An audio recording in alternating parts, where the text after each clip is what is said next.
한국인이 스위스 수학을 이해할 수 있을 거라고 생각하십니까? 어떻게 계산기도 사용하지 않고 문제를 푼다는 겁니까? 한국인들은 늘 그렇게 거짓말입니까? 2025년 3월 취리히의 김나지움 교실에서 나는 그런 말을 들었습니다. 수학교사 카타리나 슈미트였지요. 그녀의 입술은 가늘게 떨리고 있었고 눈빛은 얼음처럼 차가웠습니다. 이야기 시작 전 좋아요 눌러주시면 큰 힘이 됩니다. 그리고 여러분은 지금 어디서 무얼 하며 이 이야기를 듣고 계신가요? 댓글로 알려주세요.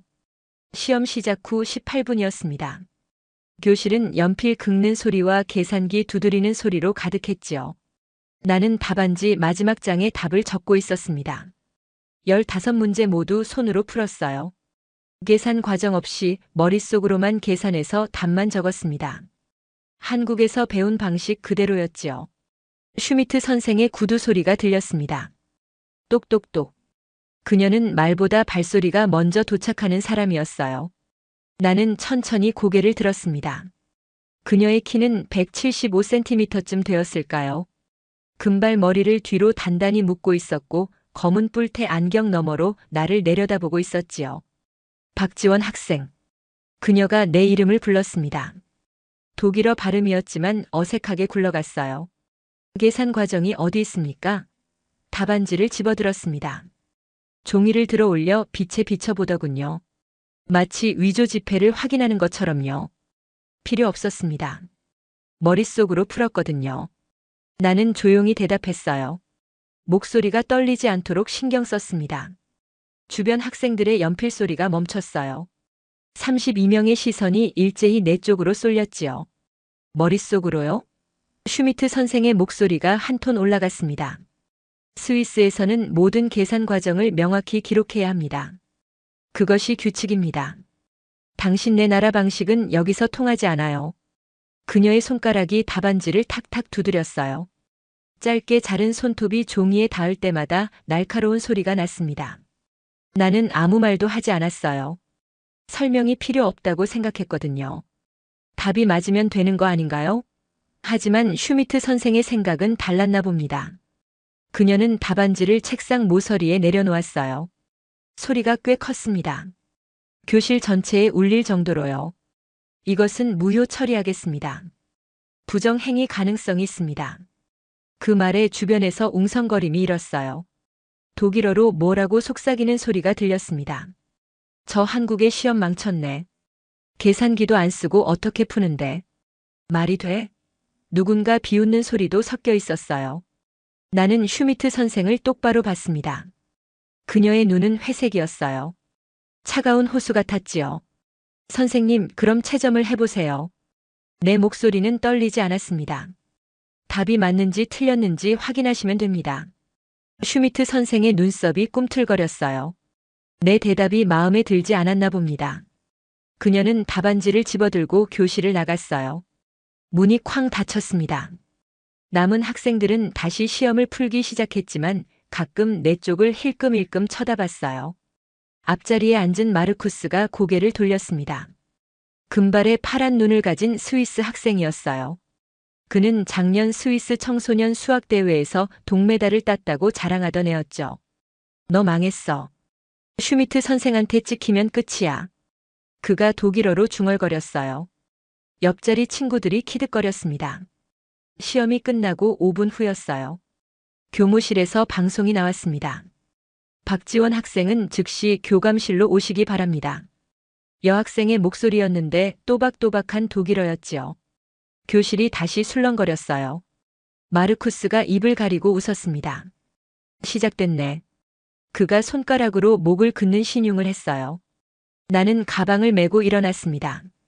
복도로 나가는데 뒤에서 누군가 속삭이는 소리가 들렸어요. 저애 이제 퇴학당하는 거 아냐?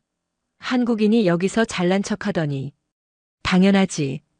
여긴 스위스라고. 목소리는 작았지만 귀에 또렷하게 들렸습니다. 교감실은 3층에 있었어요. 계단을 올라가는데 다리가 무겁더군요. 가방끈이 어깨를 파고들었습니다. 복도 창문으로 보이는 알프스 산맥은 눈부시게 하였어요. 3월의 취리히는 아직 쌀쌀했지만 햇살은 따뜻했지요. 교감실 문 앞에 섰습니다. 나무로 된 두꺼운 문이었어요. 가운데 노스의 명패가 있었습니다. 한스 베버 교감이라고 새겨져 있었지요. 손을 들어놓고 했어요. 똑똑똑. 들어오세요. 낮고 무거운 목소리였습니다. 문을 열고 들어갔어요. 방은 넓었습니다. 삼면이 책장이었고 창가에는 커다란 책상이 있었어요. 책상 뒤에 한스 베버 교감이 앉아 있었습니다. 그는 50대 중반으로 보였어요. 회색 머리를 짧게 깎았고 검은 정장에 감색 넥타이를 맸지요. 얼굴은 각졌고 턱선이 날카로웠습니다. 안경 너머로 나를 보는 눈빛은 차갑고 예리했어요. 앉으세요. 그가 앞에 의자를 가리켰습니다. 나는 앉았어요. 의자가 낮았습니다. 교감보다 훨씬 아래에서 올려다보게 되더군요. 아마 일부러 그렇게 만든 것 같았어요. 슈미트 선생이 들어왔습니다. 손에 내 답안지를 들고 있었어요. 교감 책상 위에 내려놓았지요. 교감이 답안지를 펼쳤습니다. 첫 장부터 천천히 넘겼어요. 한 페이지 한 페이지 꼼꼼히 보더군요. 표정은 변하지 않았습니다. 5분쯤 지났을까요? 교감이 답안지를 덮었어요. 그리고 나를 봤습니다. 박지원 학생. 그가 입을 열었어요. 목소리는 낮고 무거웠지요. 당신은 교환학생으로 우리 학교에 왔습니다. 6개월 프로그램이지요. 네. 그렇습니다. 나는 고개를 끄덕였어요. 여긴 한국이 아닙니다. 그가 또박또박 말했어요. 스위스는 정확성과 투명성을 중시하는 나라입니다. 모든 과정이 명확해야 해요. 감정이나 직관으로 움직이지 않습니다. 그의 손가락이 답안지를 탁 쳤어요. 당신은 계산 과정을 전혀 쓰지 않았습니다. 답만 적었지요. 머릿속으로 계산했습니다. 나는 차분하게 대답했어요. 한국에서 배운 방식입니다. 암산 훈련을 많이 받았거든요. 암산이요? 교감의 눈썹이 올라갔습니다. 그가 슈미트 선생을 봤어요. 둘이 독일어로 짧게 대화했습니다. 빠른 속도였지만 대충 알아들을 수 있었어요. 불가능하다는 말, 부정행위라는 말, 확인이 필요하다는 말이었지요. 교감이 다시 나를 봤습니다. 좋습니다. 지금 여기서 문제를 풀어보세요. 그가 서랍에서 종이 한 장을 꺼냈어요. 수학 문제가 5개 적혀 있었습니다. 2차 방정식, 삼각함수, 로그 계산이었어요. 대학 입시 수준이었지요. 계산기는 없습니다. 5분 드리겠습니다. 그가 책상 위에 시계를 가리켰어요. 큰 둥근 시계였는데 초침이 또각또각 소리를 냈습니다. 나는 종이를 받았어요. 문제를 읽었습니다. 어렵지 않았어요. 한국에서 중학교 3학년 때 풀던 수준이었지요. 펜을 들었습니다. 검은색 볼펜이었어요. 첫 번째 문제. 2차 방정식 S제곱 더하기 7S 빼기 18은 0. 머릿속으로 근의 공식을 떠올렸어요. 판별식을 계산했습니다. 7의 제곱은 49, 4 곱하기 1. 곱하기 18은 72, 49 더하기 72는 121, 루트 121은 11. 답은 2와 마이너스 9였습니다. 적었어요. 두 번째 문제. 삼각함수였어요. 사인 30도 곱하기 코사인 60도 더하기 코사인 30도 곱하기 사인 60도. 이건 더 쉬웠죠. 사인 30도는 2분의 1 코사인 60도도. 2분의 1 코사인 30도는 2분의 루트 3 사인 60도도 2분의 루트 3. 곱하고 더하면 1이었어요. 적었습니다. 세 번째 문제. 로그 계산이었어요. 로그 8 더하기 로그 25 빼기 로그 5. 로그 법칙을 적용했습니다. 로그 8 곱하기 25 나누기 5는 로그 40. 10을 밑으로 하는 로그였으니 답을 쓸 수 있었어요. 하지만 정확한 값은 1.603. 적었습니다. 네 번째, 다섯 번째 문제도 빠르게 풀었어요. 연립방 정식과 확률이었지요. 모두 머릿속으로 계산했습니다. 손은 답만 적었어요. 2분 37초가 걸렸습니다. 펜을 내려놓았어요. 교감이 시계를 봤습니다. 슈미트 선생도 시계를 확인했어요. 둘 다 놀란 표정이었지요. 끝났습니다. 나는 말했어요. 종이를 교감에게 건넸습니다. 교감이 답을 확인했어요. 계산기를 꺼내더군요. 회색 그래픽 계산기였습니다. 하나씩 검산하기 시작했어요. 첫 번째, 두 번째, 세 번째. 손가락이 버튼을 눌렀습니다. 탁탁탁. 리듬감 있는 소리였어요. 5분이 지났습니다. 교감이 계산기를 내려놓았어요. 슈미트 선생에게 종이를 건넸지요. 그녀도 확인했습니다. 다시 5분이 흘렀어요. 방은 조용했습니다. 밖에서 학생들 떠드는 소리만 희미하게 들렸어요. 쉬는 시간인가 봤습니다. 창밖으로 보이는 교정에는 학생들이 335 모여 있었지요. 교감이 입을 열었습니다. 모두 맞았습니다. 그의 목소리는 평소보다 작았어요. 하지만 이해할 수 없습니다. 어떻게 이렇게 빨리 풀 수 있지요? 훈련입니다. 나는 대답했어요. 한국에는 수학 영재원이라는 게 있습니다. 저는 10살 때부터 다녔어요. 거기서 암산 훈련을 많이 받았습니다. 머릿속으로 계산하는 법을 배웠지요. 수학 영재원이요? 슈미트 선생이 물었어요. 처음 듣는 말이라는 표정이었습니다. 네. 특별한 수학 재능이 있는 학생들을 모아서 가르치는 곳입니다. 일주일에 3번 수업이 있었어요. 방과 후에요. 거기서 대학 수준 수학도 배웠습니다. 나는 설명했지요. 교감과 슈미트 선생이 눈을 마주쳤어요. 둘 다 당황한 것 같았습니다. 뭔가 말하려다 입을 다물었어요. 다시 뭔가 말하려다 또 멈췄지요. 결국 교감이 한숨을 쉬었습니다. 알겠습니다. 오해가 있었던 것 같군요. 그가 내 답안지를 돌려줬어요. 시험은 인정하겠습니다. 하지만 앞으로는 계산 과정을 좀 더 상세히 적어주세요. 스위스 방식에 맞춰주면 좋겠습니다. 노력해보겠습니다. 나는 답안지를 받았어요. 하지만 내 방식을 바꿀 생각은 없었습니다. 한국에서 배운 대로 하는 게 더 빠르고 정확했으니까요. 가도 됩니다. 교감이 손을 흔들었어요. 나는 일어났습니다. 문으로 걸어가는데 슈미트 선생이 말했어요. 박지원 학생. 나는 멈췄습니다. 돌아봤어요. 다음 주에 학교 대표 선발전이 있습니다. 그녀가 말했지요. 스위스 전국대회 나갈 학생을 뽑는 거예요. 관심 있으면 신청하세요. 하지만 쉽지 않을 겁니다. 마르쿠스 학생이 작년 동메달리스트거든요. 그녀의 눈빛에는 도전이 담겨 있었어요. 넌 못할 거라는 확신이었지요. 나는 고개를 끄덕였습니다. 신청하겠습니다. 교감실을 나왔어요. 복도는 텅 비어 있었습니다. 수업 시간이었나 봅니다. 내 발소리만 울렸어요. 계단을 내려가는데 누군가 나타났습니다. 소피아였어요. 이탈리아계 학생이었지요. 검은 곱슬머리에 갈색 눈을 가진 애였습니다. 같은 반이었어요. 지원아. 그녀가 달려왔습니다. 괜찮아? 소문 들었어. 부정행위 의심받았다며? 괜찮아. 오해 풀렸어. 나는 미소 지었어요. 소피아는 교환학생으로 온 나에게 처음 말을 걸어준 애였습니다. 점심시간마다 같이 밥을 먹었어요. 다행이다. 소피아가 한숨을 쉬었어요. 마르쿠스 그 자식이 교실에서 떠들고 다니더라. 내가 부정행위에서 걸렸대. 진짜 짜증나. 그녀가 주먹을 쥐었습니다. 상관없어. 나는 괜찮아. 손을 흔들었어요. 그런데 선발전이 뭐야? 아, 그거. 소피아의 눈이 커졌어요. 스위스 전국 청소년 수학대회 나갈 대표 뽑는 거야. 우리 학교에서 3명 선발해. 마르쿠스는 확정이고 나머지 2자리를 놓고 경쟁하는 거지. 엄청 어렵대. 작년엔 15명이 지원했는데 문제가 너무 어려워서 다들 포기했어. 나 해볼까 봐. 나는 말했어요. 진짜? 소피아가 놀란 표정을 지었어요.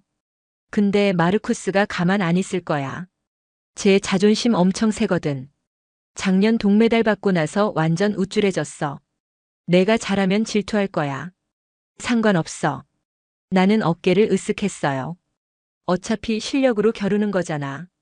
교실로 돌아갔습니다. 문을 여는 순간 모든 시선이 내게 쏠렸어요. 선생님이 수업을 멈췄습니다. 박지원 학생, 들어오세요. 독일어 선생이었어요. 나는 자리로 갔습니다. 마르쿠스가 고개를 돌렸어요. 어땠어? 퇴학? 그가 독일어로 물었습니다. 옆자리 친구들이 웃었어요. 아니, 오해 풀렸어. 나는 짧게 대답했습니다. 마르쿠스의 얼굴이 굳었어요. 뭔가 더 말하려다 입을 다물었지요. 수업이 끝나고 점심시간이었습니다.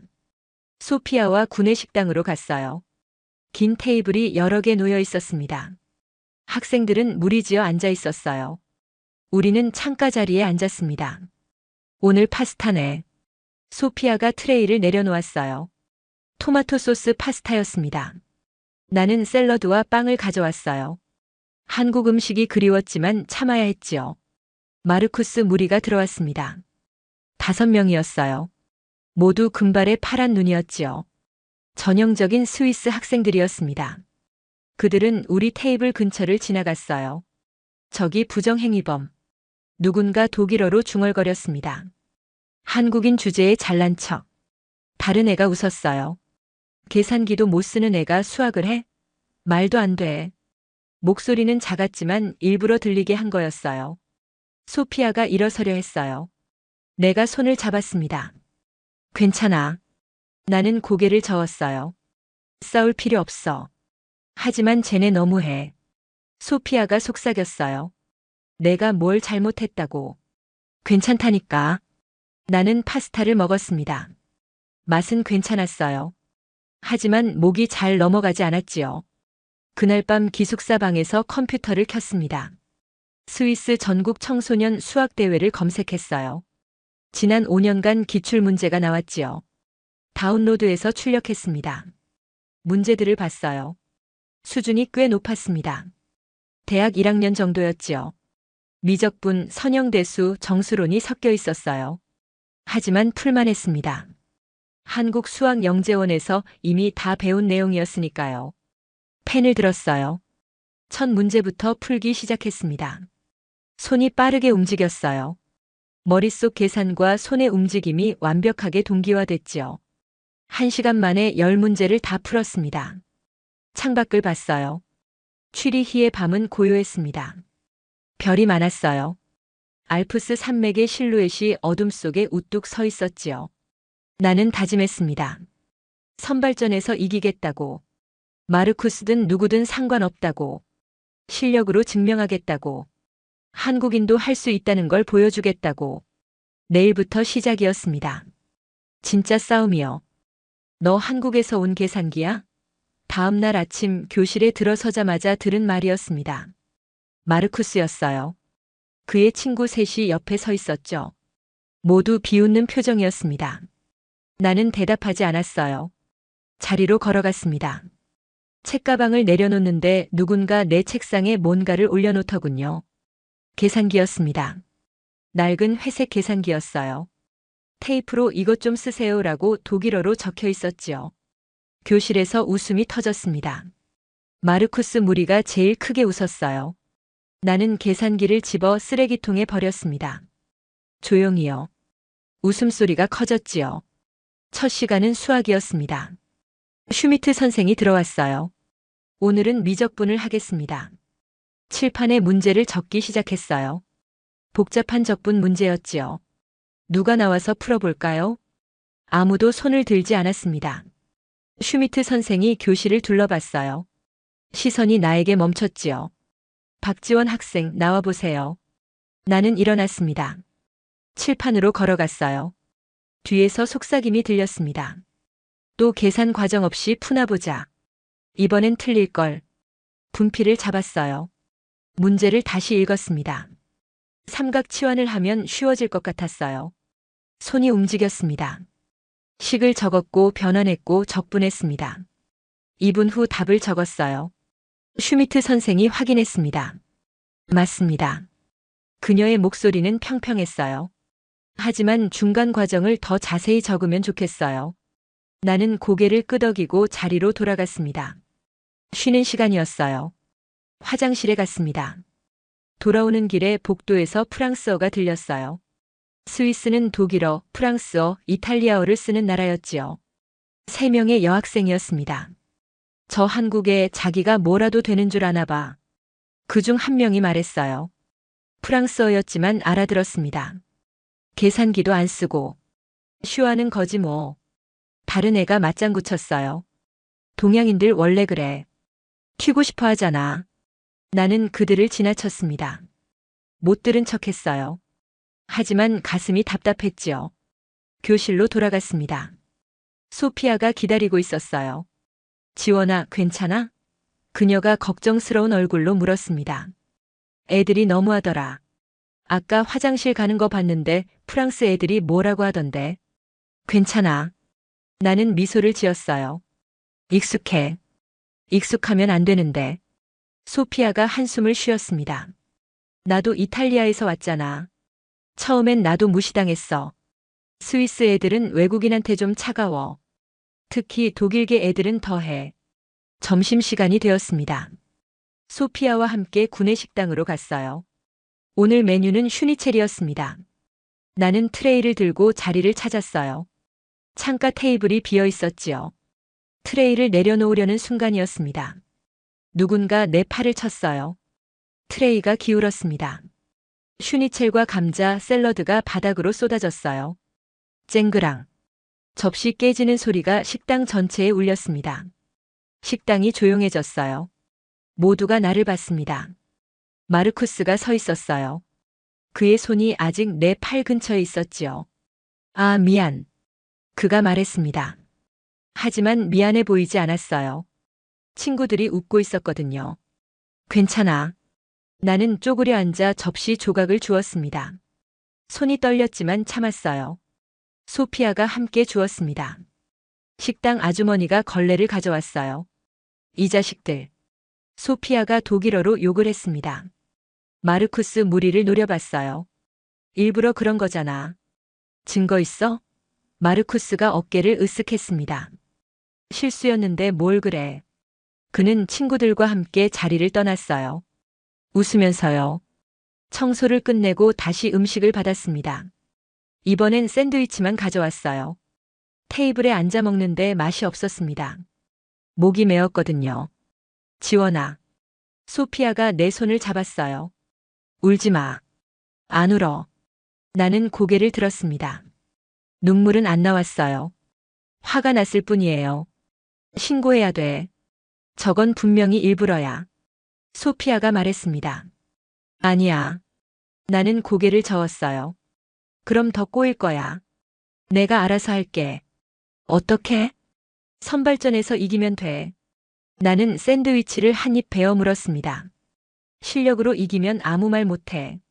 그날 오후 도서관에 갔습니다. 조용한 곳이 필요했어요. 구석 자리에 앉아 수학 문제집을 펼쳤습니다. 스위스 대회 기출 문제였어요. 2시간 동안 문제를 풀었습니다. 집중하니 다른 생각이 안 났어요. 숫자와 수식만 보였지요. 펜이 종이 위를 미끄러졌습니다. 계산이 머릿속에서 자동으로 이루어졌어요. 창밖이 어두워졌습니다. 시계를 봤어요. 6시였습니다. 일어나려는데 누군가 다가왔어요. 사서 선생님이었습니다. 문 닫아야 해요. 그녀가 독일어로 말했습니다. 나는 고개를 끄덕이고 책을 챙겼어요. 사서 선생님이 내 공책을 봤습니다. 수학 좋아해요? 네. 나는 대답했어요. 잘하는구나. 그녀가 미소 지었습니다. 첫 번째 미소였어요. 그날 본 기숙사로 돌아갔습니다. 저녁은 간단히 먹었어요. 빵과 우유였지요. 책상에 앉아 다시 문제를 풀었습니다. 밤 11시까지요. 누워서 천장을 봤습니다. 하얀 천장이었어요. 오늘 하루가 지나갔습니다. 트레이를 쏟은 일, 복도에서 들은 말들, 교실의 웃음소리. 모두 지나갔어요. 하지만 괜찮았습니다. 나는 혼자가 아니었어요. 소피아가 있었고 수학이 있었으니까요. 숫자는 거짓말하지 않았습니다. 실력은 변명하지 않았어요. 내일은 선발전 신청 마감일이었습니다. 나는 신청할 거예요. 그리고 이길 거예요. 마르쿠스든 누구든 상관없이요. 눈을 감았습니다. 꿈속에서도 수식이 보였어요. 아름다운 수식들이요. 박지원과 마르쿠스 둘이서 붙어보는 게 어때요? 금요일 아침 슈미트 선생이 그렇게 말했습니다. 교무실이었어요. 나는 선발전 신청서를 내려왔었지요. 선생님은 신청서를 보더니 그 제안을 했습니다. 1대1 대결이요? 내가 물었어요. 네. 전교생 앞에서요. 슈미트 선생이 안경을 고쳐 썼습니다. 공정한 경쟁입니다. 5문제를 30분 안에 푸는 거예요. 마르쿠스는 이미 동의했습니다. 알겠습니다.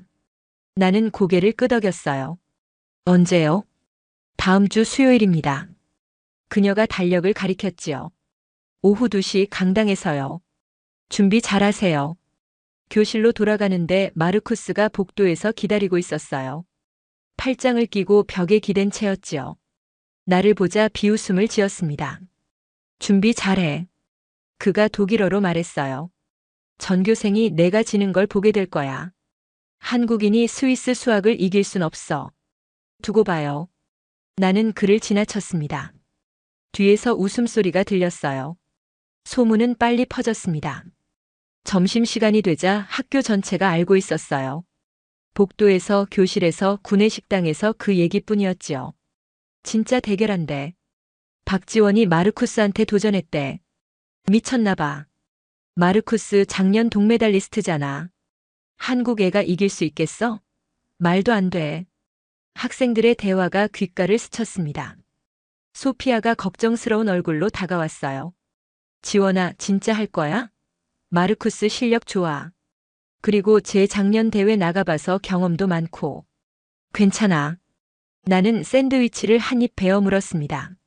나도 한국에서 대회 많이 나가봤어. 익숙해. 주말 내내 연습했습니다. 기숙사 방에서 문제를 풀었어요. 아침 6시부터 밤 11시까지였지요. 손목이 아팠지만 멈추지 않았습니다. 월요일 아침이었어요. 복도에서 마르쿠스를 마주쳤습니다. 그의 손에 새 계산기가 있었어요. 은색의 최신형 그래픽 계산기였지요. 이거 봐. 그가 계산기를 흔들었습니다. 최신 모델이야. 이틀 전에 샀어. 이걸로 널 이길 거야. 친구들이 웃었어요. 나는 대답하지 않았습니다. 교실로 걸어갔어요. 내 책가방엔 연필 5자루가 있었습니다. 그것만 있으면 충분했어요. 수요일이 왔습니다. 오후 2시였어요. 강당은 이미 학생들로 가득했습니다. 300명은 넘어 보였지요. 선생님들도 뒷줄에 앉아 계셨어요. 무대 위에 책상 2개가 놓여 있었습니다. 간격은 3미터쯤 되었어요. 각 책상마다 문제지와 답안지가 놓여 있었지요. 나는 왼쪽 책상으로 갔습니다. 마르쿠스는 오른쪽이었어요. 그는 계산기를 책상 위에 올려놓았습니다. 여분으로 하나 더 꺼냈지요. 배터리가 떨어질 경우를 대비한 거였습니다. 나는 연필 1자루만 꺼냈어요. 관중석에서 웅성거림이 들렸습니다. 계산기도 없네. 저거로 어떻게 풀어? 미친 거 아냐? 슈미트 선생이 무대로 올라왔습니다. 마이크를 잡았어요. 지금부터 학교 대표 선발전을 시작하겠습니다. 문제는 5개, 제한 시간은 30분입니다. 시작. 나는 문제지를 펼쳤어요. 첫 번째 문제를 읽었습니다. 복잡한 2차 방정식이었지요. 하지만 어렵지 않았어요. 머릿속으로 계산했습니다. 판별식, 근의 공식, 답. 15초 만에 적었어요. 옆에서 계산기 두드리는 소리가 들렸습니다. 마르쿠스였어요. 탁탁탁. 빠른 속도였지만 나보다는 느렸지요. 두 번째 문제. 삼각함수였습니다. 이것도 쉬웠어요. 공식을 적용하고 계산했지요. 30초 걸렸습니다. 세 번째 문제를 풀 때였어요. 적분 문제였습니다. 복잡했지만 치환을 하면 간단해졌어요. 손이 빠르게 움직였습니다. 연필이 종이 위를 미끄러졌지요. 5분이 지났을 때 마르쿠스가 첫 문제를 끝냈습니다. 나는 이미 네 번째 문제를 풀고 있었어요. 관중석이 조용해지기 시작했습니다. 마지막 5번째 문제였어요. 조합론 문제였습니다. 가장 어려웠지요. 하지만 한국에서 비슷한 문제를 본 적이 있었어요. 접근 방법이 떠올랐습니다. 14분이 지났을 때 나는 펜을 내려놓았습니다. 다 풀었어요. 손을 들었지요. 강당이 술렁이었습니다. 슈미트 선생이 다가왔어요. 답안지를 확인했습니다. 눈이 커졌어요. 벌써요? 그녀가 속삭였지요. 네. 나는 고개를 끄덕였습니다. 마르쿠스는 아직 세 번째 문제를 풀고 있었습니다. 땀이 이마에 맺혔어요. 계산기를 두드리는 속도가 빨라졌지요. 하지만 실수가 보였습니다. 지우고 다시 입력하고 있었어요. 30분이 끝났습니다. 시간 종료. 슈미트 선생이 말했어요. 마르쿠스가 펜을 내려놓았습니다. 그의 답안지엔 세 문제만 적혀 있었어요. 채점은 무대 옆 스크린으로 실시간 공개됐습니다. 슈미트 선생과 다른 수학 선생님 둘이 함께 채점했어요. 첫 번째 문제. 마르쿠스 정답, 박지원 정답. 두 번째 문제. 마르쿠스 오답, 박지원 정답. 관중석이 술렁이기 시작했어요. 세 번째, 네 번째, 다섯 번째 문제. 네 답은 모두 정답이었습니다.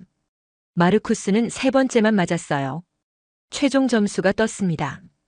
박지원 500점, 마르쿠스 200점. 강당이 침묵에 빠졌어요. 1초, 2초, 3초. 그러다 누군가 박수를 쳤습니다. 소피아였어요. 그녀의 박수가 점점 커졌고 다른 학생들도 하나둘 따라 쳤습니다. 마르쿠스의 얼굴이 새빨개졌어요. 그는 계산기를 집어 가방에 쑤셔 넣었습니다. 무대에서 내려가 버렸지요. 슈미트 선생이 나를 불렀습니다. 박지원 학생 축하합니다. 스위스 전국대회 대표로 선발됩니다. 그녀의 목소리엔 놀람이 섞여 있었어요. 나는 고개를 숙였습니다. 감사합니다. 관중석에서 박수가 더 커졌어요. 무대를 내려왔습니다. 소피아가 달려와 안아줬어요. 해냈어. 그녀가 소리쳤지요. 진짜 대단해. 복도로 나가는데 마르쿠스가 벽에 기대 서 있었습니다.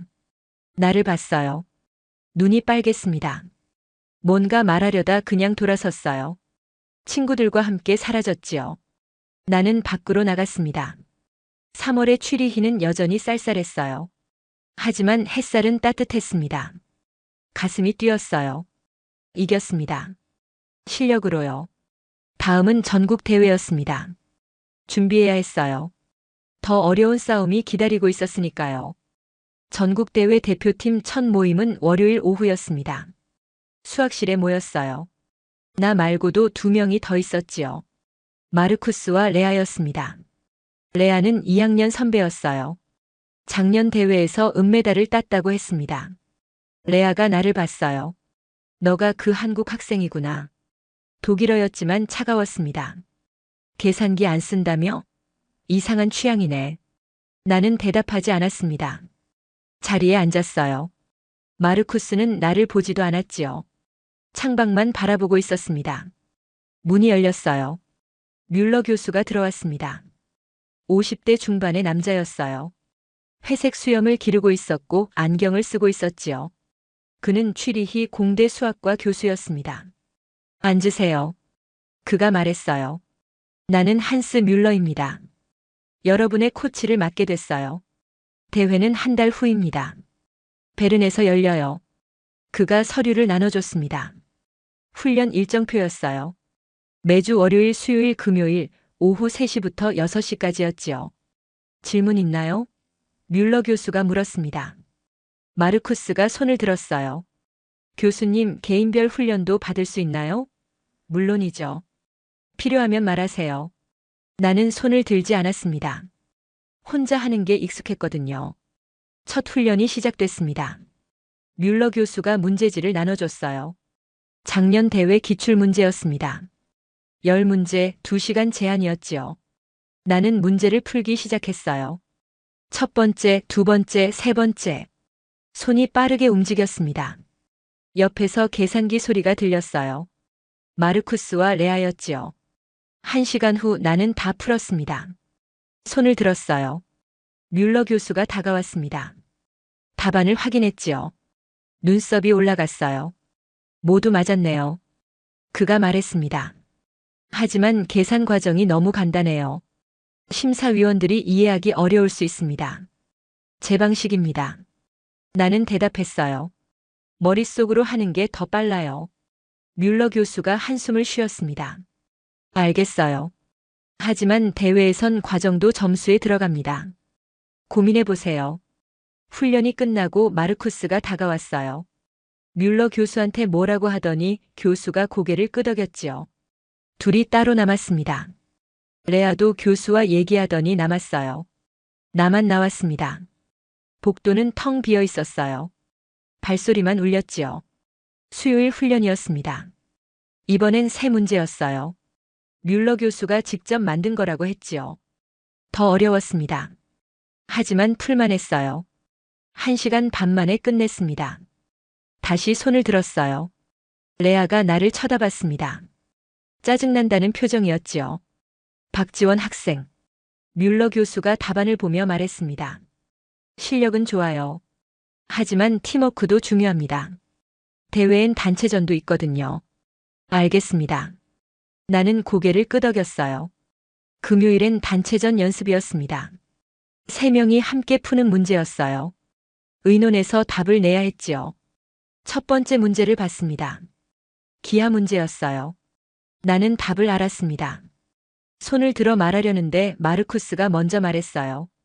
이건 피타고라스 정리로 풀면 돼. 그가 계산기를 두드렸지요. 하지만 틀렸습니다. 접근이 잘못됐어요. 저기요. 나는 말했습니다. 그건 아닌 것 같은데요. 벡터로 접근하면.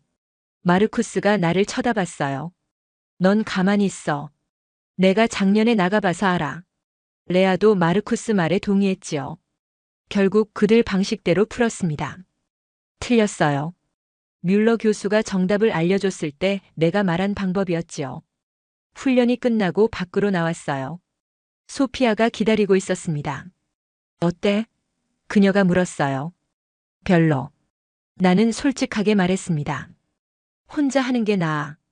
소피아가 내 손을 잡았어요. 힘내. 넌 잘하고 있어. 그날 밤 기숙사 방에서 혼자 문제를 풀었습니다. 도서관 책을 빌려왔어요. 대학 수준 수학책이었지요. 문을 두드리는 소리가 들렸습니다. 누구세요? 나는 물었어요. 나야. 소피아였어요. 문을 열었지요. 그녀가 중년 남자와 함께 있었습니다. 우리 아빠야. 소피아가 소개했어요. 로베르토 로시 교수님. 취리히 공대 수학과야. 안녕하세요. 나는 인사했습니다. 로시 교수가 미소 지었어요. 소피아한테 내 얘기 많이 들었어요. 계산기 없이 푼다며? 대단하네요. 그의 눈빛은 따뜻했습니다. 들어오세요. 나는 문을 열어줬어요. 로시 교수가 방을 둘러봤습니다. 책상 위에 문제지들을 봤지요. 열심히 하는구나. 그가 말했습니다. 한국에선 어떻게 공부했어요? 수학 영재원에 다녔어요. 나는 설명했습니다. 거기선 암산을 많이 가르쳤어요. 계산기보다 머리가 빠르다고요. 맞아요. 로시 교수가 고개를 끄덕였습니다. 진짜 수학은 계산이 아니라 사고예요. 구조를 보고 패턴을 찾는 거죠. 계산기는 그걸 방해할 수 있어요. 그의 말에 위로가 됐어요. 한국 선생님들도 똑같이 말씀하셨거든요. 대회 준비 잘하세요.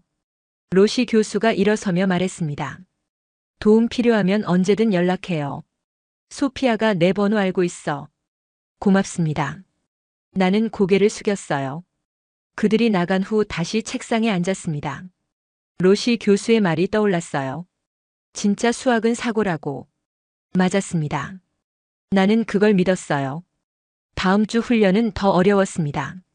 뮬러 교수가 외국 대회 문제를 가져왔어요. 국제 수학 올림피아드 기출이었지요. 하지만 나는 풀 수 있었습니다. 한국에서 비슷한 문제를 많이 봤거든요. 손이 익숙하게 움직였어요. 마르쿠스와 레아는 고전했습니다. 계산기를 두드리다가 포기하는 문제도 있었어요. 나는 조용히 풀었지요. 박지원, 넌 정말 이상해. 레아가 말했습니다. 사람이 아니라 컴퓨터 같아. 사람이에요. 나는 대답했습니다. 단지 다르게 배웠을 뿐이에요. 대회가 2주 앞으로 다가왔습니다. 긴장되기 시작했어요. 하지만 준비는 됐습니다. 혼자서 내 방식대로요. 버스가 베른에 도착한 건 토요일 아침이었습니다. 대회 전날이었어요. 창밖으로 연방의사당 건물이 보였지요. 베른은 스위스 수도였습니다. 취리히보다 조용하고 고풍스러웠어요. 호텔은 구시가지에 있었습니다. 3층짜리 건물이었어요. 나는 레아와 같은 방을 쓰게 됐지요. 짐을 풀자마자 레아가 말했어요. 나랑 말 섞지 마. 독일어였지만 차갑게 들렸습니다. 방해되거든. 알겠어요. 나는 대답했습니다. 침대에 가방을 내려놓았어요. 레아는 계산기 2대를 책상에 올려놓았지요. 저녁은 호텔 식당에서 먹었습니다. 뮬러 코치가 우리를 모았어요. 다른 학교 대표팀도 보였습니다. 바젤팀, 제네바팀, 로잔팀. 모두 3명씩이었어요. 내일 예선은 6문제입니다. 뮬러 코치가 말했어요. 각 100점씩 총 600점 만점이에요. 상위 15명이 결승에 갑니다. 긴장하지 말고 평소처럼 하세요. 나는 파스타를 먹었습니다. 옆 테이블에서 누군가 나를 가리키며 속삭였어요. 저 애가 취리히에서 온 한국 애래. 계산기 안 쓴대. 말도 안 돼. 독일어였지만 다 들렸지요. 그날 밤 잠이 오지 않았습니다. 창밖으로 베른의 야경이 보였어요. 아래강이 도시를 휘감아 흐르고 있었지요. 별이 많았습니다. 아침이 왔어요. 7시에 일어났습니다. 레아는 이미 일어나 있었어요. 계산기를 확인하고 있었지요. 배터리를 체크하고 버튼을 눌러보고 있었습니다. 대회장은 베른 대학 강당이었습니다. 버스로 10분 거리였어요. 도착하니 이미 학생들이 모여 있었습니다. 64명이라고 했어요. 스위스 16개 주에서 각 4명씩 온 거였지요. 강당으로 들어갔습니다. 천장이 높았어요. 스테인드 글라스 창문이 햇빛을 받아 빛났지요. 책상이 8줄로 놓여 있었습니다. 내 자리는 4열 16번이었어요. 중간쯤이었지요. 앞뒤로 다른 주 학생들이 앉았습니다. 모두 계산기를 꺼내놓고 있었어요. 나는 연필만 꺼냈습니다. 옆자리 학생이 나를 봤어요. 계산기는요? 그가 독일어로 물었습니다. 필요 없어요. 나는 대답했습니다. 그의 눈이 커졌어요. 굿이 정각이었습니다. 심사위원들이 들어왔어요. 5명이었지요. 맨 앞에 선 사람이 마이크를 잡았습니다. 제63회 스위스 청소년 수학대회를 시작합니다. 예선은 6문제, 제한 시간은 3시간입니다. 그가 손을 들었어요. 시작. 문제지가 나눠졌습니다. 나는 첫 페이지를 펼쳤어요. 첫 번째 문제를 읽었습니다. 수열 문제였어요. 일반항을 구하는 거였지요. 쉬웠습니다. 규칙이 보였어요. 머릿속으로 계산했지요. 등비 수열과 등차 수열의 합이었습니다. 5분 만에 답을 적었어요. 주변에서 계산기 소리가 들렸습니다. 탁탁탁. 64명이 동시에 두드리는 소리였어요. 마치 빗소리 같았지요. 두 번째 문제. 확률이었습니다. 조합을 이용하면 됐어요. 머릿속으로 계산했지요. 64 곱하기 63 나누기 2, 4024 곱하기. 답을 적었습니다. 7분 걸렸어요. 세 번째 문제를 풀 때였습니다. 적분 문제였어요. 복잡했지만 부분 적분을 2번 쓰면 됐지요. 손이 빠르게 움직였습니다. 30분이 지났을 때 나는 세 문제를 다 풀었습니다. 주변을 봤어요. 대부분 아직 첫 문제에 있었지요. 네 번째 문제. 기하였습니다. 삼각형의 넓이를 구하는 건데 좌표가 주어져 있었어요. 벡터를 쓰면 쉬웠습니다. 외적을 계산했지요. 10분 만에 끝냈어요. 다섯 번째 문제. 정수론이었습니다. 소수를 찾는 문제였지요. 한국에서 많이 본 유형이었어요. 에라토스테네스의 체를 응용했습니다. 12분 걸렸어요. 마지막 여섯 번째 문제였습니다. 가장 어려웠어요. 행렬 문제였지요. 고유값을 구해야 했습니다. 특성 방정식을 세우고 판별식을 계산하고 근을 구했어요. 20분이 걸렸습니다.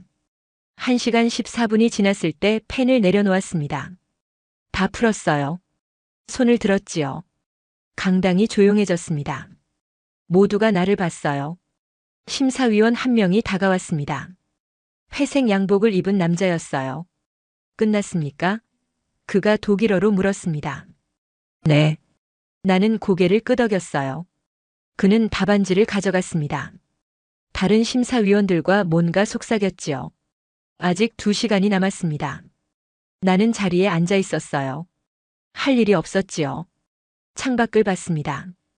교정에 나무가 있었어요. 바람에 흔들리고 있었지요. 마르쿠스가 나를 쳐다봤습니다. 믿을 수 없다는 표정이었어요. 레아도 봤지요. 입을 벌리고 있었습니다. 3시간이 끝났어요. 시간 종료. 답안지가 수거됐습니다. 점심 휴식이 1시간 주어졌어요. 식당으로 갔습니다. 샌드위치를 먹는데 다른 학교 학생들이 수군거렸어요. 저의 1시간 만에 다 풀었대. 한국 애래. 말이 돼? 부정행위 아냐? 오후 2시였습니다. 결과 발표였어요. 스크린에 점수가 하나씩 올라왔습니다. 64등부터였어요. 200점 미만이 많았지요. 점점 올라갔습니다. 400점, 500점. 레아가 18등이었어요. 510점. 마르쿠스는 23등, 490점이었습니다. 10등, 9등, 8등. 점수가 올라갔어요. 550점 되었지요. 그리고 1등이 떴습니다. 박지원, 취리히 600점. 만점이었어요. 강당이 술렁이었습니다. 누군가 박수를 쳤어요. 뮬러 코치였습니다. 그를 따라 다른 사람들도 박수를 쳤지요. 하지만 대부분은 놀란 표정이었습니다. 63회 역사상 예선 만점은 처음이라고 했어요. 심사위원들이 답안을 재검토한다고 했습니다. 30분 후 발표가 있었어요. 검증 완료. 박지원 학생 600점 확정입니다. 심사위원이 말했습니다. 내일 결승을 기대하겠습니다. 그가 나를 봤어요. 눈빛이 날카로웠지요. 밖으로 나왔습니다. 베른의 오후는 화창했어요. 하지만 마음은 무거웠습니다. 결승이 남았거든요. 진짜 싸움은 이제부터였어요. 결승은 단 한 문제였습니다. 일요일 오전 10시 심사위원장이 발표했어요. 제한 시간은 2시간입니다. 대학원 수준 문제입니다. 모두 긴장하세요. 15명이 무대에 앉았습니다. 예선 통과자들이었어요. 모두 계산기를 준비했지요. 최신형 그래픽 계산기, 여분 배터리, 노트북까지 가져온 학생도 있었습니다. 나는 연필 3자루만 놓았어요. 그것으로 충분했습니다. 문제지가 나눠졌습니다. 펼쳤어요. 숨이 멎었지요. 리만 가설의 특수 케이스였습니다. 복수 해석과 정수론이 섞인 문제였어요. 어려웠습니다. 하지만 불가능하진 않았어요. 한국에서 비슷한 문제를 본 적이 있었거든요. 접근법이 떠올랐습니다. 주변에서 한숨 소리가 들렸어요. 누군가 고개를 흔들었습니다. 포기하는 것 같았어요. 나는 펜을 들었습니다. 첫 줄을 적었어요. 제타 함수의 정의부터 시작했습니다. 천천히 하지만 확실하게 풀어나갔지요. 30분이 지났습니다. 절반쯤 풀었어요. 옆을 봤습니다. 대부분 첫 페이지에 있었어요. 계산기를 두드리다 멈추기를 반복했지요. 1시간이 지났습니다. 증명의 핵심 부분에 도달했어요. 귀류법을 썼습니다. 가정하고 모순을 찾고 결론을 내렸지요. 1시간 35분. 마지막 줄을 적었습니다. 증명 완료. 펜을 내려놓았어요. 손을 들었습니다. 강당이 조용해졌어요. 심사위원장이 다가왔습니다. 그는 내 답안을 가져갔어요. 다른 심사위원들과 함께 읽기 시작했지요. 20분이 지났습니다. 심사위원들이 고개를 끄덕였어요. 서로 눈을 마주쳤습니다. 그리고 나를 봤지요. 시간이 끝났어요. 다른 학생들의 답안도 수거됐습니다. 대부분 절반도 못 채웠어요. 완성한 사람은 아무도 없었지요. 1시간 후 발표였습니다. 심사위원장이 마이크를 잡았어요. 63년 역사상 결승 문제를 완벽히 푼 학생이 나왔습니다. 관중석이 술렁이었어요. 1등 박지원. 100점 만점. 그가 발표했습니다. 박수가 터졌어요. 길립박수였습니다. 2등은 82점, 3등은 75점이었어요. 격차가 컸지요. 시상식이었습니다. 무대로 올라갔어요. 금메달을 받았습니다. 무거웠지요. 트로피도 받았습니다. 축하합니다. 심사위원장이 악수를 청했어요. 당신의 증명은 아름다웠습니다. 특히 귀류법 부분이요. 감사합니다. 나는 고개를 숙였습니다. 무대를 내려오는데 뮬러 코치가 기다리고 있었어요. 잘했어요. 그가 처음으로 웃었습니다. 유럽 올림피아드 스위스 대표로 추천하겠습니다. 레아와 마르쿠스도 축하한다고 했어요. 마지못해였지만요. 밖으로 나왔습니다. 베른의 하늘은 맑았어요. 이겼습니다. 완벽하게요. 하지만 여정은 끝나지 않았습니다. 유럽 대회가 기다리고 있었으니까요. 5월 중순 빈에 도착했습니다. 오스트리아 수도였어요. 유럽 청소년 수학 올림피아드가 열리는 곳이었지요. 공항에서 나오자마자 느꼈습니다. 규모가 달랐어요. 30개국에서 왔다고 했습니다. 150명의 참가자였어요. 독일, 프랑스, 영국, 이탈리아, 스페인. 유럽 전역에서 모였지요. 호텔 로비가 북적였습니다.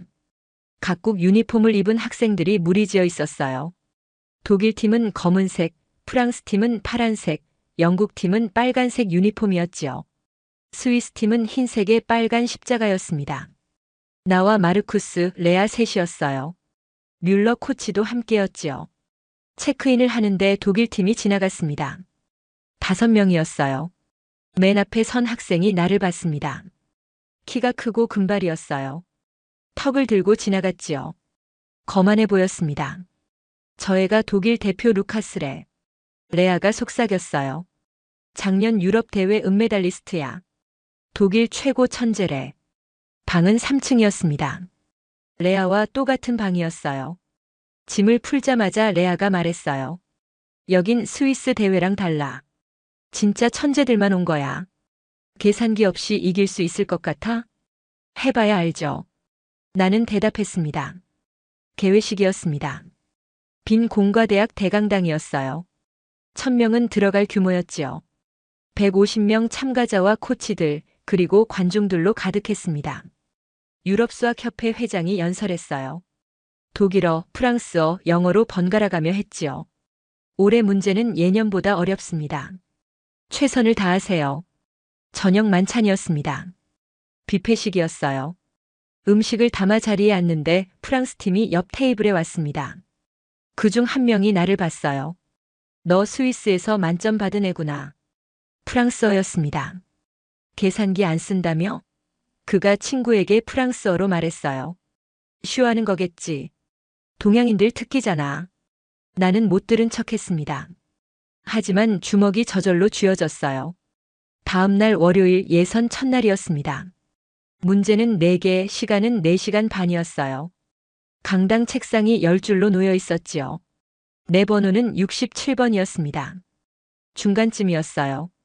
앞자리가 독일팀 루카스였지요. 그는 계산기 3대를 꺼내 놓았습니다. 태블릿도 있었어요. 나는 연필만 꺼냈습니다. 루카스가 뒤를 돌아봤어요. 피식 웃었지요. 시작 신호가 떨어졌습니다. 문제지를 펼쳤어요. 첫 번째 문제는 정수론이었습니다. 소수 정리 관련이었어요. 한국에서 본 적 있는 유형이었지요. 20분 만에 풀었습니다. 두 번째 문제 조합론이었어요. 이것도 30분 만에 끝냈지요. 세 번째 문제가 어려웠습니다. 위상수학 기초였어요. 하지만 로시 교수님이 빌려준 책에서 본 내용이었지요. 45분 걸렸습니다. 네 번째 문제는 함수 방정식이었어요. 복잡했지만 패턴이 보였습니다. 50분 만에 완성했어요. 2시간 25분 만에 다 풀었습니다. 손을 들었어요. 강당이 술렁이었습니다. 루카스가 돌아봤어요. 얼굴이 굳었지요. 심사위원이 답안을 가져갔습니다. 채점은 저녁에 발표한다고 했어요. 호텔로 돌아왔습니다. 저녁 6시 점수가 공개됐어요. 로비 스크린에 떴지요. 1등 박지원 스위스 400점 만점. 2등 루카스 슈미트 독일 375점. 3등 앙투안 뒤바 프랑스 360점. 만점이었습니다. 로비가 술렁이었어요. 루카스가 나를 노려봤습니다. 그가 코치에게 뭔가 말했어요. 독일어였지만 빨라서 못 알아듣겠더군요. 30분 후였습니다. 방송이 나왔어요. 박지원 학생과 코치는 회의실로 오시기 바랍니다. 뮬러 코치와 함께 갔습니다. 회의실엔 심사위원 5명이 있었어요. 그리고 독일팀 코치도 있었지요. 독일 코치가 일어났습니다. 이의를 제기합니다. 그가 영어로 말했어요. 박지원 학생은 계산기를 사용하지 않았습니다. 규정 위반 가능성이 있습니다. 전자기기 미사용 의무를 확인할 수 없습니다. 말도 안 돼요. 뮬러 코치가 항의했습니다. 계산기 안 쓰는 게 왜 규정 위반입니까? 공정성 문제입니다. 독일 코치가 말했어요. 우리는 검증을 요구합니다. 심사위원장이 나를 봤습니다. 박지원 학생, 지금 여기서 문제를 풀어볼 수 있겠습니까? 네. 나는 고개를 끄덕였습니다. 종이가 나왔습니다. 문제 2개였어요. 대학 수준이었지요. 제한 시간 없이 지금 바로요. 심사위원장이 말했습니다. 펜을 들었습니다. 모두가 지켜보는 앞에서 풀기 시작했어요. 첫 번째 문제 편미분 방정식. 10분 만에 끝냈습니다. 두 번째 문제 선형대수. 12분 걸렸어요. 심사위원들이 확인했습니다. 모두 맞았어요. 독일 코치의 얼굴이 빨개졌지요. 이에 기각합니다. 심사위원장이 선언했습니다. 박지원 학생의 실력이 증명됐습니다. 나왔어요. 복도에서 루카스가 기다리고 있었습니다. 내일 보자. 그가 독일어로 중얼거렸어요. 내일이 둘째 날이었습니다. 남은 4문제가 기다리고 있었어요. 진짜 승부는 이제부터였습니다. 둘째 날 아침이었습니다. 화요일 9시 다시 강당에 모였어요. 오늘은 마지막 4문제였지요. 가장 어려운 문제들이라고 했습니다. 자리에 앉았어요. 루카스가 앞에 있었습니다. 어젯밤 잠을 못 잔 것 같았어요. 눈밑이 거뭇했지요. 계산기를 4대나 꺼내 놓았습니다. 시작 신호가 떨어졌습니다. 5번째 문제를 펼쳤어요. 복수 해석이었습니다. 리만 가설의 또 다른 변형이었지요. 숨이 깊어졌습니다. 어려웠어요. 하지만 스위스 결승에서 비슷한 걸 풀어봤지요. 접근법을 알았습니다. 코시 적분 정리를 쓰면 됐어요. 40분이 걸렸습니다. 길었지만 확실했어요. 답을 적었지요. 6번째 문제. 그래프 이론이었습니다. 조합론과 섞여 있었어요. 한국에서 본 적 없는 유형이었지요. 처음 보는 문제였습니다. 10분 동안 생각했어요. 패턴을 찾으려 했지요. 그러다 떠올랐습니다.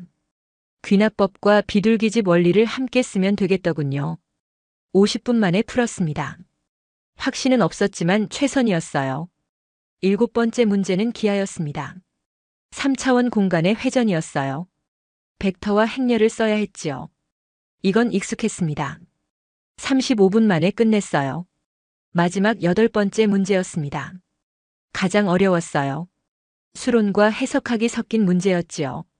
대학원생도 어려워할 수준이라고 했습니다. 문제를 3번 읽었어요.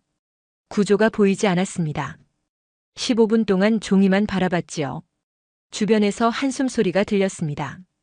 그때였어요. 로시 교수님의 말이 떠올랐습니다. 진짜 수학은 사고라고. 구조를 보라고. 패턴을 찾으라고. 다시 문제를 봤어요. 이번엔 다르게 접근했습니다. 식을 뒤집어 봤어요. 그러자 보였습니다. 대칭성이요. 펜이 움직이기 시작했습니다.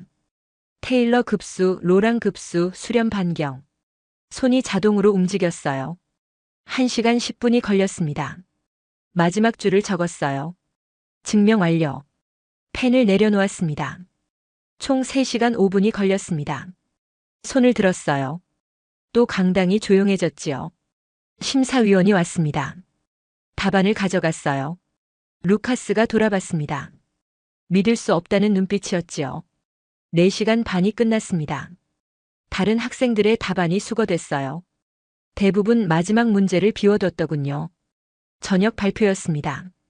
이번엔 대강당에서 했어요. 150명 참가자와 코치들, 그리고 관중까지 모였지요. 1000명은 넘었을 겁니다. 심사위원장이 무대에 올랐습니다. 마이크를 잡았어요. 올해 대회는 역대 최고 수준이었습니다. 특히 마지막 문제는 매우 어려웠지요. 완벽하게 푼 학생은 단 한 명입니다. 관중석이 술렁이었어요. 총점을 발표하겠습니다. 스크린에 점수가 뜨기 시작했어요. 10위부터였습니다. 10위, 9위, 8위. 점수가 올라갔지요. 700점 되었습니다. 5위, 4위, 3위. 마르쿠스가 3위였어요. 740점. 레아는 6위, 735점이었지요. 2위가 떴습니다. 루카스 슈미트, 독일. 760점. 루카스의 얼굴이 굳었어요. 그리고 1위가 떴습니다. 박지원, 스위스. 800점. 만점이었습니다. 전 문제 만점이었어요. 침묵이 흘렀습니다. 1초, 2초, 3초. 그러다 폭발했지요. 박수가 터졌습니다. 1000명이 일어섰어요. 길립박수였습니다. 심사위원장이 손을 들었습니다. 조용해졌어요. 97년 유럽 올림피아드 역사상 만점은 처음입니다. 박지원 학생은 새 역사를 썼습니다. 다시 박수가 터졌어요. 더 크게, 더 길게요. 특히 8번째 문제의 풀이는 놀라웠습니다. 심사위원장이 계속 말했어요. 대칭성을 이용한 접근은 우리 심사위원들도 생각 못한 방법입니다. 독창적이고 우아했습니다. 무대로 올라갔습니다. 금메달을 받았어요. 작년보다 무거웠지요. 트로피도 받았습니다. 크리스탈 트로피였어요. 빛을 받아 반짝였습니다. 그리고 특별상도 받았어요. 최우수 풀이상이었지요. 8번째 문제에 대한 거였습니다. 무대를 내려오는데 루카스가 있었습니다. 그가 다가왔어요. 손을 내밀었지요. 미안해. 그가 영어로 말했습니다. 어제 의심한 거.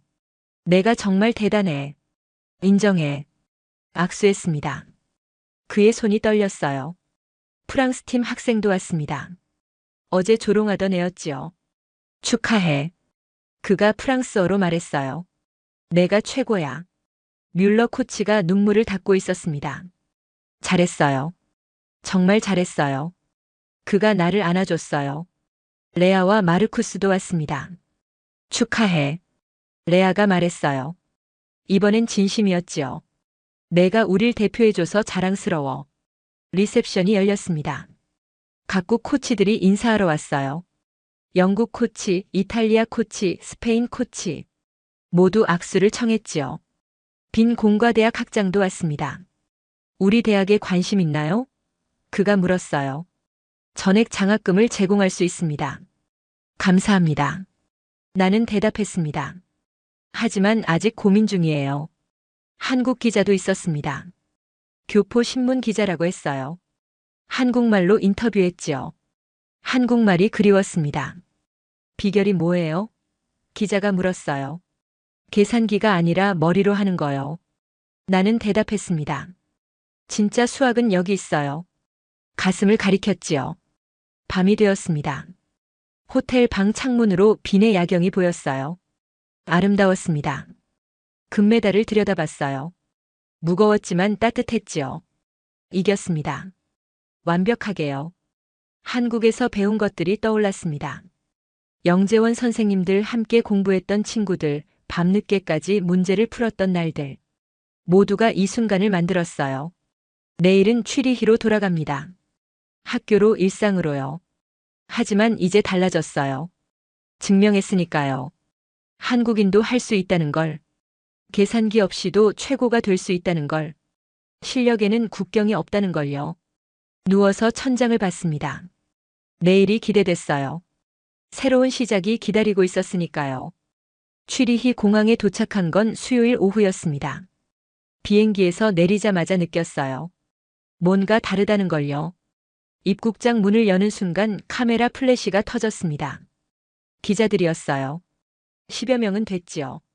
스위스 방송, 신문사, 온라인 매체 기자들이었습니다. 박지원 학생 소감 한마디. 유럽 역사상 최초 만점인데요. 한국식 교육의 비결이 뭔가요? 마이크가 얼굴 앞에 들이밀어졌어요. 뮬러 코치가 막아섰습니다. 나중에 공식 인터뷰 시간 갖겠습니다. 우리를 안내해줬어요. 입국장을 나왔습니다. 사람들이 보였어요. 학교 관계자들이었지요.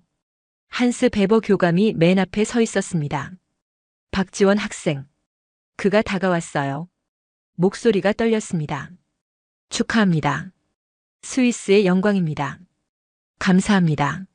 나는 고개를 숙였어요. 교감 옆에 슈미트 선생이 있었습니다. 그녀가 나를 봤어요. 눈이 빨갰습니다. 울었나 봤지요. 학생 여러분도 와 있습니다. 교감이 옆을 가리켰어요. 소피아가 손을 흔들고 있었습니다. 반 학생들도 몇 명 보였어요. 현수막을 들고 있었지요. 축하합니다. 박지원 유럽 최고라고 적혀 있었습니다. 마르쿠스도 있었습니다. 그가 다가왔어요. 축하해. 독일어였지만 따뜻했지요. 내가 우릴 빛냈어. 버스를 탔습니다. 학교로 가는 길이었어요. 창밖으로 취리히 호수가 보였지요. 5월의 스위스는 푸르렀습니다. 학교에 도착했어요. 정문에 현수막이 걸려 있었습니다. 유럽 챔피언 박지원을 환영합니다. 빨간 글씨로 크게 적혀 있었어요. 교실로 갔습니다. 문을 여는 순간 박수가 터졌어요. 학생들이 모두 일어나 있었지요. 소피아가 달려와 안아줬습니다. 정말 자랑스러워. 그녀가 속삭였어요. 오후 2시 전교 집회가 있었습니다. 체육관에 모였어요. 300명 전교생이 다 왔지요. 교사들도 뒷줄에 앉았습니다. 무대에 의자가 놓여 있었어요. 한스 베버 교감이 마이크를 잡았습니다. 오늘은 특별한 날입니다. 우리 학교 박지원 학생이 유럽 청소년 수학 올림피아드에서 우승했습니다. 박수가 터졌어요. 학생들이 일어섰습니다. 길립박수였지요. 교감이 손을 들었습니다.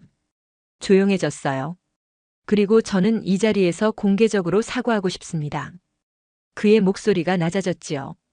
제가 박지원 학생에게 한 말을 기억합니다. 여긴 한국이 아니다. 당신 내 나라 방식은 통하지 않는다. 그렇게 말했습니다. 체육관이 조용해졌어요.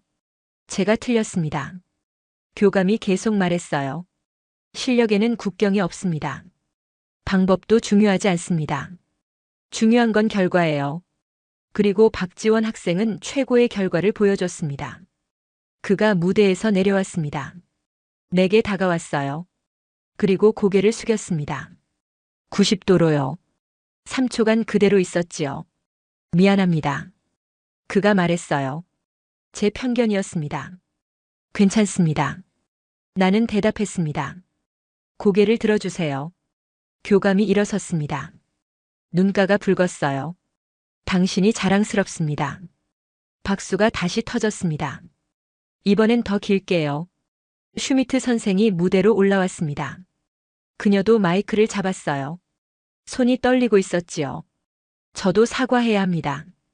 그녀가 말했어요. 박지원 학생의 첫 시험을 무효 처리하려 했습니다. 부정행위라고 의심했지요. 제가 틀렸습니다. 그녀의 목소리가 떨렸습니다. 계산 과정이 없다고 했습니다. 하지만 진짜 수학은 머릿속에 있는 거였어요. 박지원 학생이 그걸 증명했습니다. 슈미트 선생이 안경을 벗었습니다. 눈물을 닦았어요. 미안해요. 그리고 고마워요. 당신이 저를 가르쳐 줬어요. 나는 일어났습니다. 무대로 올라갔어요.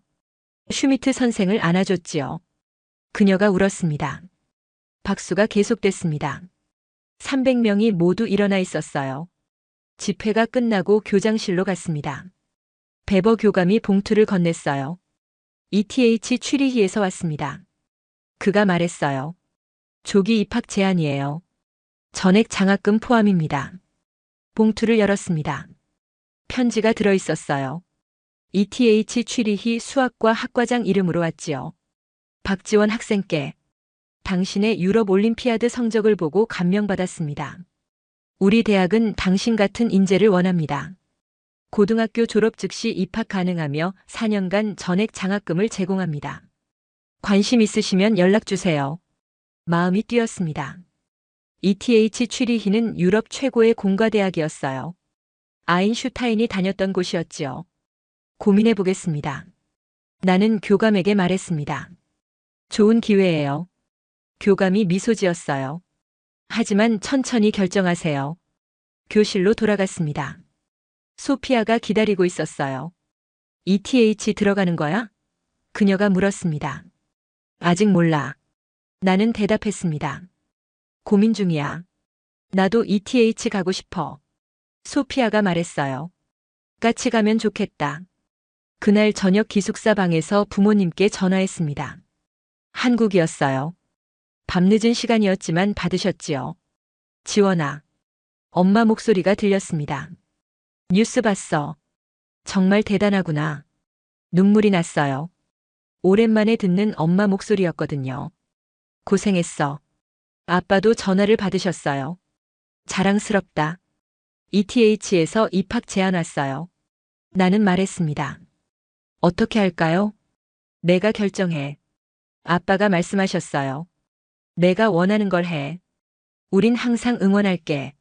전화를 끊고 창밖을 봤습니다. 취리히의 밤은 조용했어요.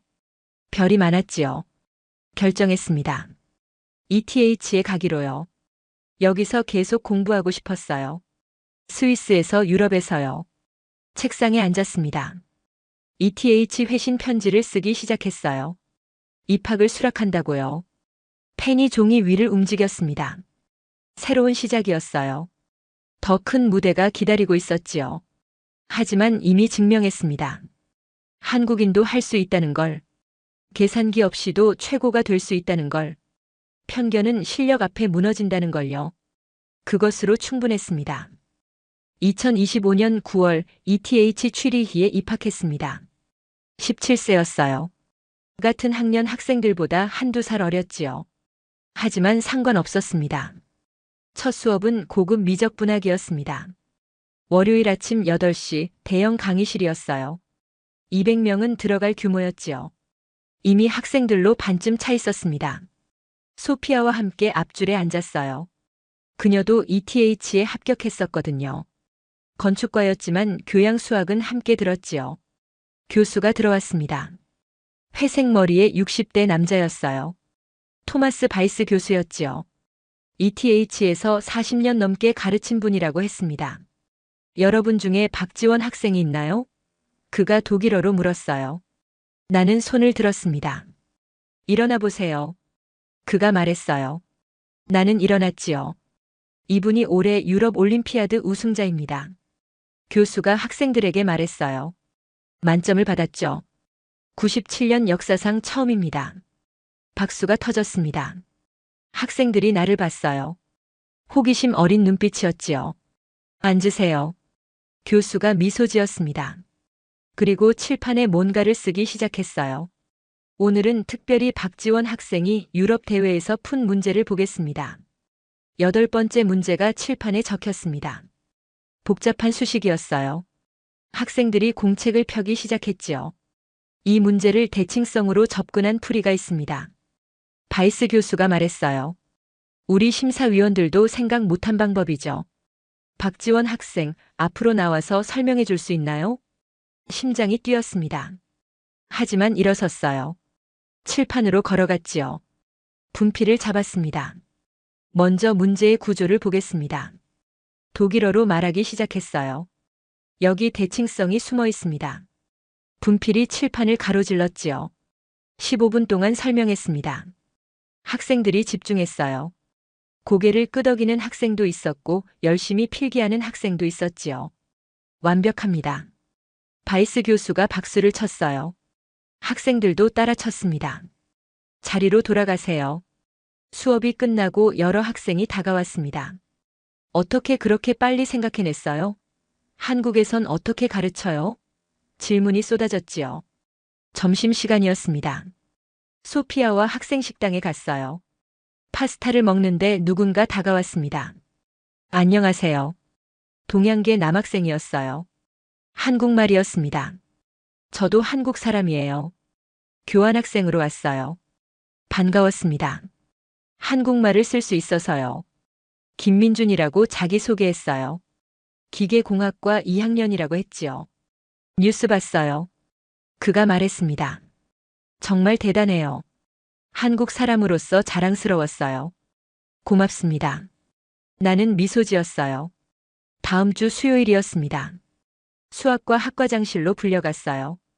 페터 밀러 학과장이었습니다. 50대 중반의 남자였지요. 앉으세요. 그가 말했습니다. 부탁이 있어요. 뭔데요? 나는 물었습니다. 한국식 수학교육법 세미나를 열고 싶어요. 그가 설명했어요. 계산기 없이 푸는 방법, 암산훈련법. 교수들과 대학원생들이 관심이 많아요. 제가요? 놀랐습니다. 네. 당신이 제일 잘 설명할 수 있잖아요. 그가 미소 지었지요. 이틀 후 금요일 세미나가 열렸습니다. 중형 강의실이었어요. 50명 정도 왔지요. 교수들, 대학원생들, 그리고 학부생들이었습니다. 긴장됐습니다. 하지만 시작했어요. 한국에서 배운 것들을 설명했지요. 암산의 원리, 패턴 찾기, 구조 파악. 칠판에 예시 문제를 풀어가며 보여줬습니다. 1시간 반 동안 진행했어요. 질문이 많았습니다. 흥미로워하는 눈빛들이었지요. 정말 인상적이네요. 한 교수가 말했습니다. 우리도 이런 방식을 가르쳐야 할 것 같아요. 계산기에만 의존하면 사고력이 떨어지니까요. 시간이 흘렀습니다.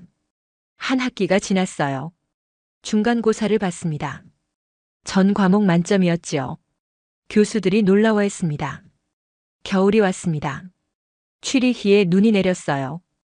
ETH 캠퍼스가 하얗게 덮였지요. 아름다웠습니다. 어느 날 바이스 교수가 나를 불렀습니다. 내년에 조교를 해볼 생각 있나요? 그가 물었어요. 1학년 미적분학 조교요. 1학년인데 괜찮을까요? 나는 물었습니다. 당신이라면 충분해요. 그가 말했어요. 학생들을 잘 가르칠 수 있을 거예요. 해보겠습니다. 나는 대답했습니다. 2학년이 되었습니다. 조교 일을 시작했어요. 일주일에 2번 소그룹 토론 수업이었지요. 15명 학생들을 가르쳤습니다. 처음엔 어색했습니다.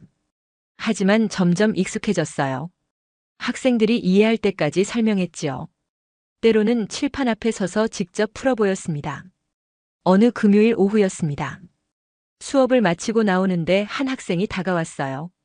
독일 학생이었습니다. 선생님, 그가 말했어요. 저도 계산기 없이 푸는 법 배우고 싶어요. 가르쳐 주실 수 있나요? 물론이죠. 나는 미소 지었습니다. 다음 주부터 시작해요. 그날 저녁 기숙사 방에서 창밖을 봤습니다. ETH 캠퍼스의 불빛들이 반짝이고 있었어요. 취리히 호수가 멀리 보였지요. 먼 길을 왔습니다. 한국에서 스위스까지. 무시와 조롱을 견뎠어요. 하지만 이겼지요. 실력으로요. 책상에 앉았습니다. 리만 가설 연구 노트를 펼쳤어요. 아직 풀리지 않은 문제였지요. 언젠가 풀고 싶었습니다. 계산기 없이요. 펜을 들었습니다. 종이 위에 첫 줄을 적었어요. 제타 함수의 정의부터 시작이었지요. 손이 움직였습니다. 익숙한 움직임이었어요. 머릿속 계산과 손의 움직임이 완벽하게 동기화됐지요. 진짜 수학은 여기 있었습니다. 계산기가 아니라 머리에, 기계가 아니라 가슴에. 그리고 그건 국적도 나이도 성별도 가리지 않았어요. 누구나 할 수 있었습니다. 믿기만 한다면요. 자신을요. 창밖에 별이 떴습니다. 알프스 너머로 떠오르는 별이었어요. 밝게 빛나고 있었지요. 내일은 또 어떤 문제를 만날까요? 설렜습니다. 어떤 문제든 좋았어요. 풀 수 있으니까요. 연필만 있으면요.